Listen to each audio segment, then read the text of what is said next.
Karena aku emang sesayang itu sama dia. Hati emang gak bisa bohong ya, Dok. Cowok yang aku suka itu profesinya dokter.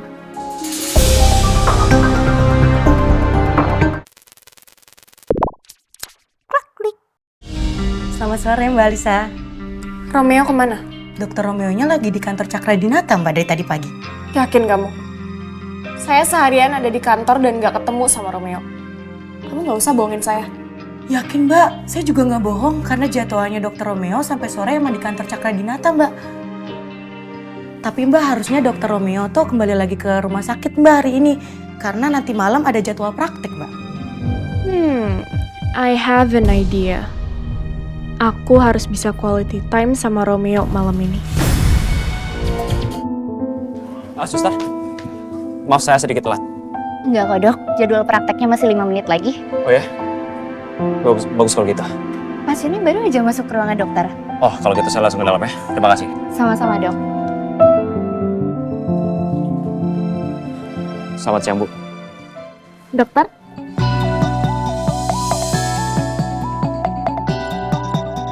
Alisa, kamu ngapain di sini?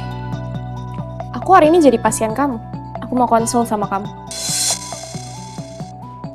Alisa, kamu kan... Itu, muka kamu kenapa lebam gitu?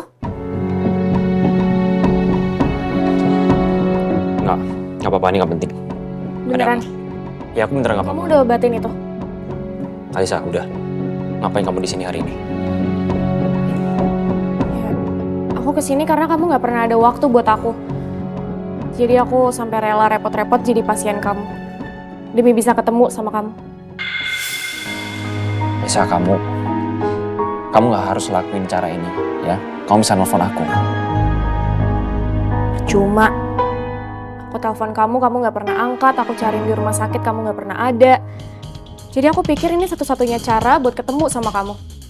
Kalau jadi pasien kayak gini, kamu nggak akan bisa nolak lagi kan?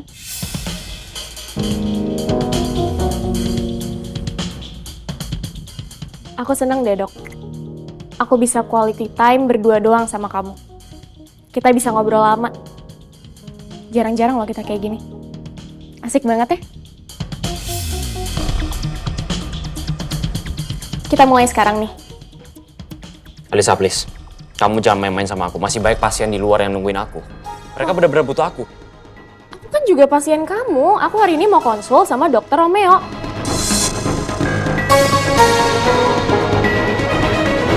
Ya udah, duduk. Kita mulai sesi konselingnya.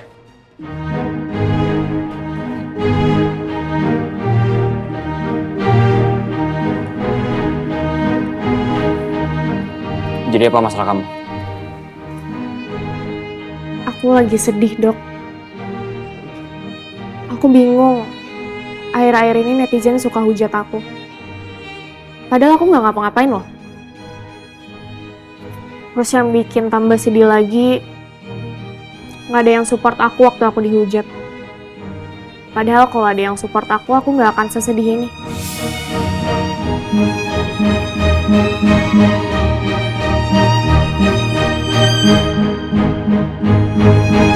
Kalau begitu, kamu nggak usah baca komentar dari netizen. Jadi untuk sementara waktu, kamu post sosmed dulu aja ya.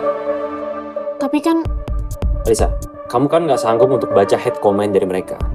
Kamu nggak sanggup menghadapi kritik pedas dari netizen. Udah paling benar, udah paling baik. Kamu nggak usah baca sama sekali komentar dari mereka. Ya.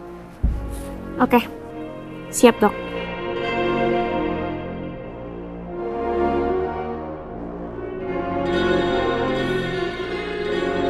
Dokter kenapa main HP sih? Udah profesional banget. Aku lagi jadi pasien loh. Sesi konseling kan udah selesai. Kata siapa? Masih lama kok sesi konselingnya. Ya udah, keluhan kamu apa lagi? Dok, kenapa ya? Aku, ya ada di dekat crush aku, hati aku rasanya berdebar-debar gitu. Kayak dunia rasanya indah banget kalau aku di samping dia.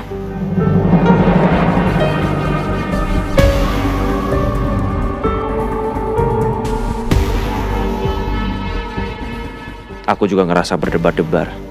Dan dunia rasanya indah banget kalau aku di dekat Yasmin.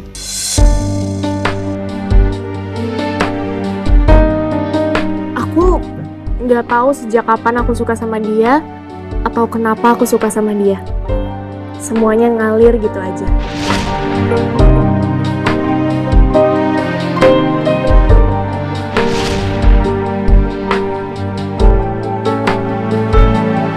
Tapi yang aku tahu, aku pengen terus ketemu sama dia.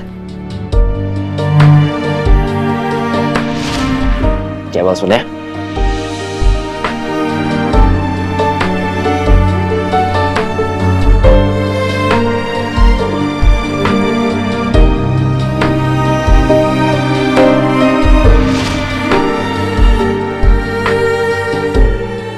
Kalau nggak ketemu sehari aja, rasanya itu kayak ada yang kurang di hari-hari aku, Dok. Terus kalau nggak dengar suaranya, dunia ini rasanya hampa. Hati aku jadi galau dan gelisah.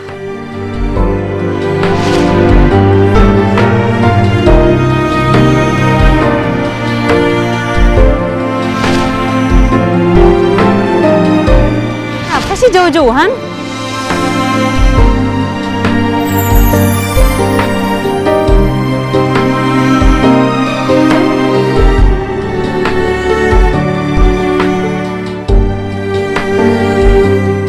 Harus sedekat ini.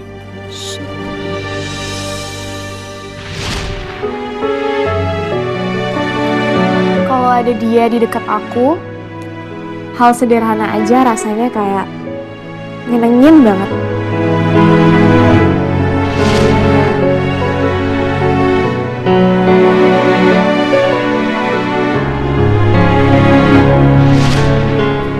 Tapi sayang banget, Dok. Cowok itu cuek, nggak peka, kaku. Aku tuh rasanya pengen banget marah sama dia. Aku pengen luapin semua kekesalan aku ke dia. Tapi tiap aku ketemu sama dia, aku tiba-tiba jadi nggak bisa marah, Dok. Karena aku emang sesayang itu sama dia. Hati emang nggak bisa bohong ya, Dok. Cowok yang aku suka itu profesinya dokter.